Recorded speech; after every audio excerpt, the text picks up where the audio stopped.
안녕하십니까. 반갑습니다. 순천리빙TV 일성소 조영서입니다. 오늘 보리사나무 키우는 방법을 종합적으로 한번 살펴보겠습니다.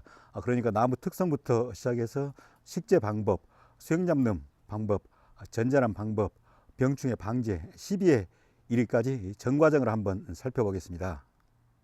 보리수나무는 예전부터 농가 집들에서 가장 많이 키우던 나무가 되겠습니다.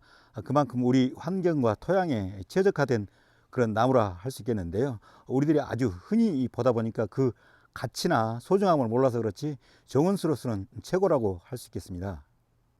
보리수나무는 장점이 아주 많은 나무인데요. 첫 번째 장점은 병충해가 거의 없어서 키우기가 아주 쉽다는 점입니다. 일반적으로 유실수를 키우다 보면 병충해 방제 때문에 어려운 과정을 겪게 되는데요. 그런 어려움 없이 키울 수 있다는 건 아주 큰 혜택 중에 하나라고 할 수 있겠습니다. 두 번째 장점은 우리 환경에 최적화 되어 있어서 겨울철에 아무리 추워도 동해나 냉해를 입을 가능성이 거의 없겠고요. 또 어지간한 땅에서도 잘 자랍니다. 척박한 땅에서도 잘 자라게 되겠고요. 그리고 해거리를 할 가능성도 거의 없다고 하겠습니다. 세 번째 장점은 수영이 아주 예쁘다는 겁니다. 조금만 신경 써서 수영을 잡아주면 이렇게 단아하고 예쁜 수영을 잡아갈 수 있습니다. 앵두나무만 해도 좀 산만하고요. 또 수영 잡기가 쉽지 않는데요. 이 보리수나무는 조금만 신경 쓰면은 이렇게 예쁜 수영을 잡아갈 수 있습니다. 이 수영 잡는 방법에 대해서는 뒷부분에 가서 좀 더 자세히 말씀드리겠습니다. 네 번째 장점은 열매가 아주 빨리 익고요. 또 열매가 빨갛게 익었을 때 관상 가치도 아주 높겠고요. 그리고 열매의 효용성도 아주 높다는 점입니다. 열매는 5월 25일경이면 익는데요. 모든 유실수 중에 가장 빨리 익는다고 보시면 되겠습니다. 이 나무는 왕보리수 나무인데요. 열매가 크고 새콤달콤한 맛이 좋아서 생과로 먹기에도 아주 좋겠고요. 그리고 청을 담가서 먹어도 좋습니다. 청을 담가서 먹으면 기관지나 천식에 아주 좋은 것으로 알려져 있습니다. 그리고 특히 과일주를 담가서 먹으면 아주 맛이 좋습니다. 그리고 토닉워터에 칵테일에서 먹으면 맛이 더 한층 배가 됩니다. 다음은 나무를 처음 심을 때 식재 방법에 대해서 말씀을 드리겠습니다. 처음에 묘목을 심을 때 유의할 점은 이렇게 묘목에 한 60cm 정도 부근에서 커트를 해서 심어야 된다는 것입니다. 왜냐하면 이 주간이 쭉 올라가는 주간형으로 키우는 게 아니고요. 이 정원에서 키울 때는 이렇게 가지를 옆으로 뽑아낸 가운데를 비워놓고 가지를 옆으로 뽑아낸 그런 개심 형식으로 키워야 되기 때문입니다. 기타 보리수나무 묘목을 심는 방법은 다른 유실수 심는 방법과 동일하다고 생각하시면 되겠습니다. 처음 나무를 심고 나서 물을 흠뻑 쪄서 흙 속에 있는 공기, 기포가 없어지게 해주는 게 중요하겠고요. 또 흙과 뿌리가 밀착되도록 해주면 좋겠습니다. 그리고 처음 나무를 심고 나서는 한 1, 2주 동안은 2, 3일 간격으로 물을 자주 줘서 뿌리 활착이 빨리 되도록 해주는 게 중요하겠습니다. 그럼 세 번째로 보리수나무 수영 잡는 방법에 대해서 말씀을 드리겠습니다. 오늘의 핵심 부분이라고 할 수 있겠는데요. 주의 깊게 한번 들어보시기 바랍니다. 기본적으로 보리수나무 수영은 와인컵 모양의 수영을 갖춰가는 게 바람직스럽지 않나 그렇게 생각되는데요. 밑에 부분, 그러니까 와인컵을 잡는 손잡이 부분은 약 한 1m 정도 여유를 두시고요. 그 위에 와인을 담는 그릇은 U자형으로 수영을 잡아가는 게 바람직스럽겠습니다. 나무 하단 부분에 이렇게 1m 정도 공간을 두는 여유를 두는 이유는 시각적으로도 보기가 좋겠고요. 그리고 밑에 있는 잔디라든가 꽃나무에 햇볕이 잘 들어가서 기능적으로도 좋은 역할을 할 수 있겠습니다. 나무를 심고 나서 대강 한 3년 정도는 전지할 필요성이 그렇게 크지 않습니다. 대신 수영을 잡는데 집중하시면 되겠습니다. 처음에는 나무가 직립해서 위로 크는 경향이 있을 건데요. 이렇게 U자형을 만들기 위해서는 줄을 이용해서 가지를 밖으로 좀 끌어내줘야 합니다. 그러면 나무가 직립해서 크는 경향이기 때문에 이렇게 U자형을 그리면서 나무가 커나가게 됩니다. 그리고 혹시 너무 가지가 밖으로 벌어진다 싶으면 반대쪽에 있는 가지와 줄을 이용해서 묶어주면 됩니다. 그렇게 하면 어느 정도 형태를 갖춰가게 됩니다. 즉 하나씩 시범을 보여가면서 설명을 드려야지 이해하기가 쉬울 건데요. 어린 나무가 없는 관계로 한계가 있습니다. 혹시 이해가 안 가시면 되돌려서 한두 번 다시 보시면 이해가 쉽게 가시리라 생각됩니다. 수영 잡는 방법을 다시 한번 정리해 보자면 줄을 이용해서 밀고 당기는 밀당을 잘해야지 수영을 잘 잡을 수 있다는 것입니다. 지금까지 보리수나무 수영 잡는 방법과 관련해서 큰 그림, 빅픽처에 대해서만 말씀드렸는데요. 좀 더 자세한 내용은 전지 부분에서 말씀을 드리도록 하겠습니다. 왜냐하면 전지와 수형은 서로 밀접하게 연관이 있기 때문입니다. 그럼 지금부터는 보리수나무 전장하는 방법에 대해서 말씀을 드리겠습니다.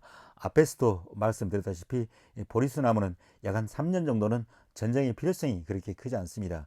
왜냐하면 보리수나무가 빨리 크게 하려면 잎과 줄기가 필요한데요. 잎과 줄기를 많이 잘라내버리면 그만큼 성장 속도도 느리고요. 또 나무를 키우는데 좋지 않기 때문입니다. 보리수나무는 1년생 묘목을 심었을 때 약 한 3년 정도 키우면 열매가 맺히게 되겠고요. 또 4, 5년 정도 되면은 가지가 많이 발생하게 될 건데요. 그때 정도에서 전정의 필요성이 많이 생긴다고 하겠습니다. 보리수나무 전정도 동계전정과 하계전정으로 나눠볼 수 있겠습니다. 먼저 동계전정에 대해서 말씀을 드리면 동계전정을 할 때 가장 중요한 것은 웃자란 가지, 즉 도장지를 자르는 그런 전정 작업이 될 건데요. 전정 작업을 할 때 새로운 가지를 받을 지점에서 전정을 해야 된다는 것입니다. 이렇게 절단 전정을 해주면 절단 전정한 부위에서 가지가 두세 개 정도 나오게 되는데요. 너무 위에서 전정을 해주면 밑에 부분에 너무 빈 공간이 많이 남습니다. 그러니까 새로운 가지를 받기 원하는 지점에서 절단 전정을 해주시면 되겠습니다. 그리고 절단 전정을 한 부위에서 나온 가지 수가 너무 많으면 옆이나 바깥쪽으로 뻗은 가지는 놔두고 안쪽으로 뻗은 가지를 제일 먼저 제거해 주시면 되겠습니다. 그리고 나무 안쪽에 있는 수간 내부에 있는 큰 줄기는 제거해 주는 게 좋겠습니다. 왜냐하면 이런 가지에서는 거의 열매가 맺히지 않기 때문입니다. 여기도 보시면 지금 수간 내부에 큰 줄기가 있는데요. 이런 줄기는 제거해 주는 게 좋겠습니다. 여기도 안쪽에도 큰 줄기가 하나 더 있는데요. 이런 안쪽에 있는 줄기, 큰 줄기들은 제거하고 큰 줄기는 바깥쪽으로 이렇게 유지시켜서 공기 소통도 잘 되고 햇볕이 잘 들게 해주면 많은 결실을 볼 수 있겠습니다. 밑에서 보면 안쪽으로 뻗은 가지를 더 쉽게 확인할 수 있을 건데요. 이 가지와 이 가지는 안쪽으로 뻗어 있습니다. 그러니까 동계전정 시 이런 가지는 제거해 주는 게 좋겠습니다. 다시 말씀드리면 정원에서 키우는 보리수나무는 안쪽을 비워놓고 바깥쪽으로 주지나 부주지를 배치하는 그런 수형이 바람직하다는 것입니다. 정원이 아닌 텃밭에서 보리수나무를 키우는 경우에는 이 주지나 부주지 기울기를 훨씬 더 밑으로 낮게 50도에서 60도 정도 기울기를 유지하시면 되겠습니다. 그리고 보리수나무 여름철 전정에 대해서 잠깐 말씀드리면 보리수나무는 3년 정도까지는 괜찮은데요. 3년을 넘었으면 여름철에 웃자란 가지가 많이 발생을 합니다. 그런 경우 한 2번 정도 전정을 해주시면 되겠습니다. 6월과 9월 정도 해서 2번 정도 전정을 해주시면 되겠습니다. 그럼 지금부터는 보리수나무 병충해 방지에 대해서 말씀드리겠습니다. 앞에서도 말씀드렸지만 보리수나무는 병충해 워낙 강하기 때문에 큰 신경을 쓰지 않아도 되겠지만 딱 한 번 신경 쓸 부분은 있습니다.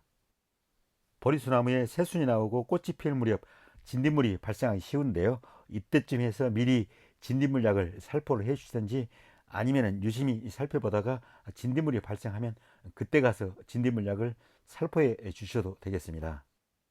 참고로 보리수나무 꽃은 순천 기준으로 4월 8일에서 15일경에 피는데요. 새순과 같이 나오고 또 꽃이 적기 때문에 유심히 보지 않으면 잘 보이지 않습니다. 그리고 2월경이면 거의 모든 과일나무에 기계유제와 석회유황합제를 살포하게 되는데요. 보리수나무에도 이러한 월동 병해충 방지를 해주면 좋겠습니다. 기계유제와 석회유황합제는 농약이 아니라 친환경 약제이기 때문에 꺼림직하게 생각할 이유는 없을 것 같습니다. 그럼 마지막으로 보리수나무에 탭이나 비료를 주는 방법에 대해서 말씀을 드리겠습니다. 기본적으로 보리수나무에는 탭이나 비료를 주지 않아도 생육하는 데는 큰 무리가 없습니다. 하지만 탭의 경우 식재 후 1년 정도가 지난 후 겨울철에 탭을 넣어주는 게 성장을 촉진하기 때문에 좋을 것 같고요. 이후에는 2년에 한 번 정도는 탭을 넣어주는 게 성장에 좋지 않을까 그렇게 생각이 됩니다. 비료는 전혀 주지 않아도 특별한 문제가 없겠지만 어쩔 때 보면은 보리수나무 잎이 시들하면서 떨어진 경우가 있습니다. 그런 경우에는 복합 비료를 주시면 활력을 찾고 잘 자라게 됩니다. 그럼 이 정도 해서 오늘 프로그램을 마무리하겠습니다. 오늘이 추석인데요. 가족분들과 함께 즐겁고 행복한 시간 가시기 바랍니다. 지금까지 시청해 주셔서 고맙고요. 오늘 하루도 즐겁고 행복한 시간 되시기 바랍니다. 감사합니다.